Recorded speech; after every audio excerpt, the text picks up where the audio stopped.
दोस्तों, आपका स्वागत है आपके अपने YouTube चैनल स्टेनो एस्पिरेंट्स पर। यहाँ आपको मिलेंगे रोज़ाना 100 शब्द प्रति मिनट की गति से डिक्टेशन। चलिए स्टार्ट करते हैं।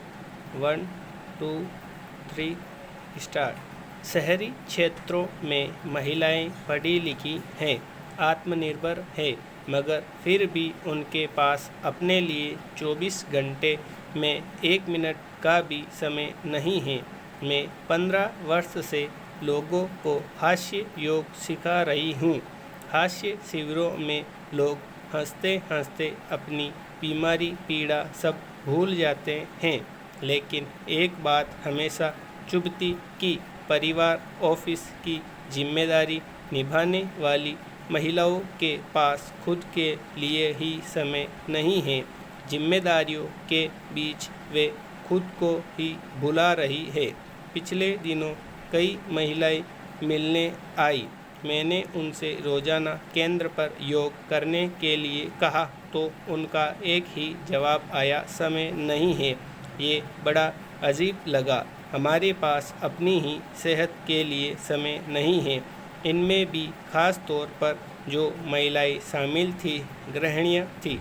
पता नहीं महिलाएं कब समझेगी कि जितनी ज़रूरी परिवार की जिम्मेदारी है, उतनी ही ज़रूरी उनकी सेहत भी है। केंद्र सरकार ने अंडमान निकोबार द्वीप समूह के ऐतिहासिक वाइपर द्वीप को पहली बार विदेशी सैलानियों के लिए खोल दिया है। भारतीय स्वतंत्रता संग्राम में बेहद खास जगह रखने वाली सेल्युलर जेल इसी द्वीप पर है। सामरिक महत्व की वजह से इस द्वीप पर अब तक विदेशियों का प्रवेश प्रतिबंधित रहा है। केंद्रीय गृह मंत्रालय के आदेश जारी कर वाइपर द्वीप में प्रवेश पर रोक को हटा दिया है। अंडमान निकोबार प्रशासन के आधिकारिक सूत्रों ने बताया कि पोर्ट ब्लेयर से महज 4 किलोमीटर की दूरी पर स्थित वाइपर द्वीप सुरक्षा के लिहाज से काफ़ी संवेदनशील है।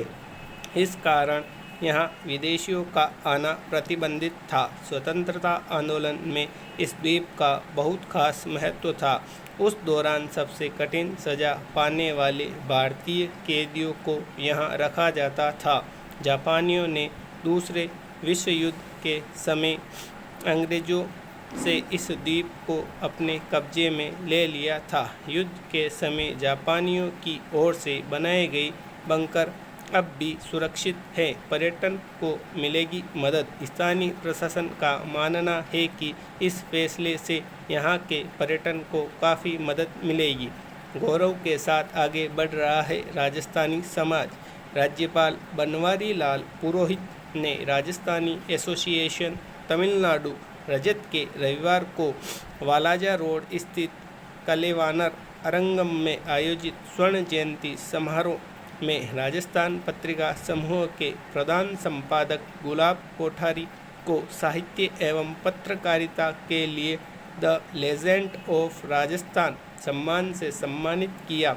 उनके अलावा यह सम्मान अजंता फार्मा के संयुक्त प्रबंध निदेशक राजेश अग्रवाल को ट्रेड एंड इंडस्ट्री तथा राष्ट्रीय बिलियर्ड्स चैंपियन सौरभ कोठारी को खेल जगत में अपनी पहचान बनाने के लिए दिया गया।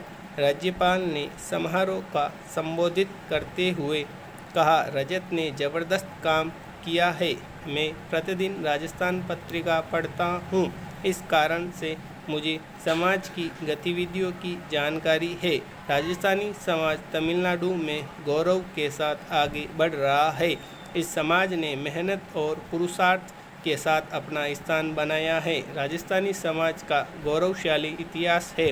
राज्यपाल ने कहा, राजस्थान पत्रिका को कौन नहीं जानता। राजस्थान पत्रिका पूरे हिंदुस्तान में फैला हुआ है। उन्होंने 1978 में राजस्थान पत्रिका के संस्थापक कपूर चंद्र कुलिस के साथ अपनी मुलाकात का भी जिक्र किया। राजस्थान के गांधी कहे जाने वाले अणुव्रती कार्यकर्ता मोहनलाल जैन का जन्मशती समारोह सोमवार को माधवरम में जैन तेरापंथ नगर स्थित महाश्रवण सभागार में आचार्य महाश्रवण के सानिध्य में हुआ।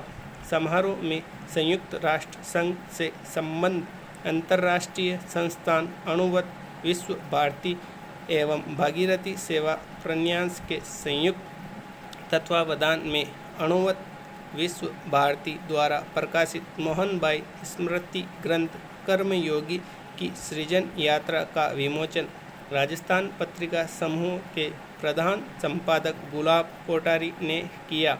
उन्होंने नए युग के निर्माण का संकल्प लेने की प्रेरणा देते हुए श्रावक श्राविकाओं का आह्वान किया कि वे आचार्य के निर्देशन में नए युग के निर्माण का संकल्प ले और भावी पीढ़ी के विकास के लिए कटिबद्ध हो।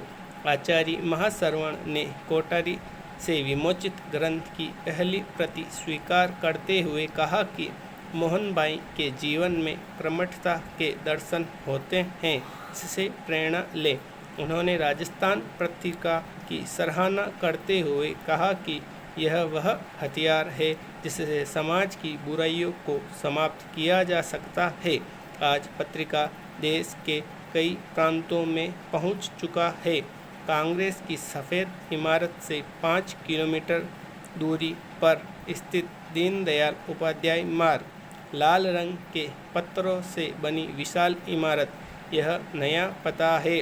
अशोक रोड से यहाँ स्थानांतरित होकर आए भाजपा मुख्यालय का 38 साल तक भाजपा का केंद्र रहा। 11 अशोक रोड वाला कार्यालय अब 6A दीनदयाल उपाध्याय मार्ग से संचालित हो रहा है। कार्यालय के बाहर पहुंचते ही सबसे पहले सामना सुरक्षा कर्मियों से होता है। कांग्रेस कार्यालय के बाहर दिखी भीड़ जैसा माहौल यहाँ नहीं मिला। स्कैनर से जांच करवाकर अंदर पहुंचा तो वहाँ भी शांत नज़ारा। 5 मंजिला इमारत को ऊपर से नीचे तक खंगाला, लेकिन विधानसभा चुनाव में पार्टी टिकट मांगने वाले दावेदारों की भीड़ कहीं नजर नहीं आई। पार्टी पदाधिकारियों के कमरों के बाहर लगे सोफों पर जरूर कार्यकर्ता बतियाते नजर आए। कार्यालय का चक्कर लगाकर ग्राउंड फ्लोर पर पहुंचा तो मीडिया सेंटर नजर आया। अंदर पहुंचा तो लगा कि राजनीतिक दल के कार्यालय में खड़ा हूं। आपस में बतियाते मीडिया कर्मियों का समूह भी नजर आया और पत्रकारों की ब्रीफ करते नेता भी। कीमती सोफों और कुर्सियों से लैस मीडिया सेंटर की भव्यता देखती ही बनती है।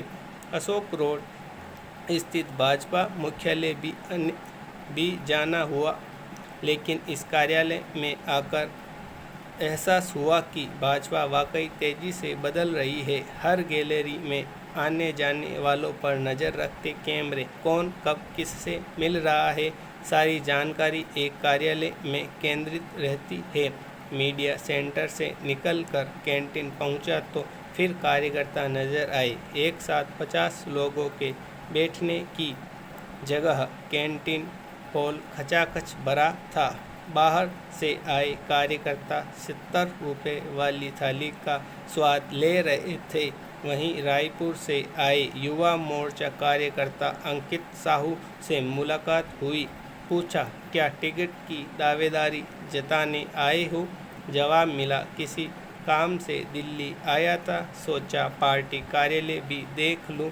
बाहर निकला तो दिल्ली के एक कार्यकर्ता मोबाइल पर किसी से बतियाते नजर आए। मूलभूत सुविधा नहीं, सबसे बड़ी मांग रिंग रोड।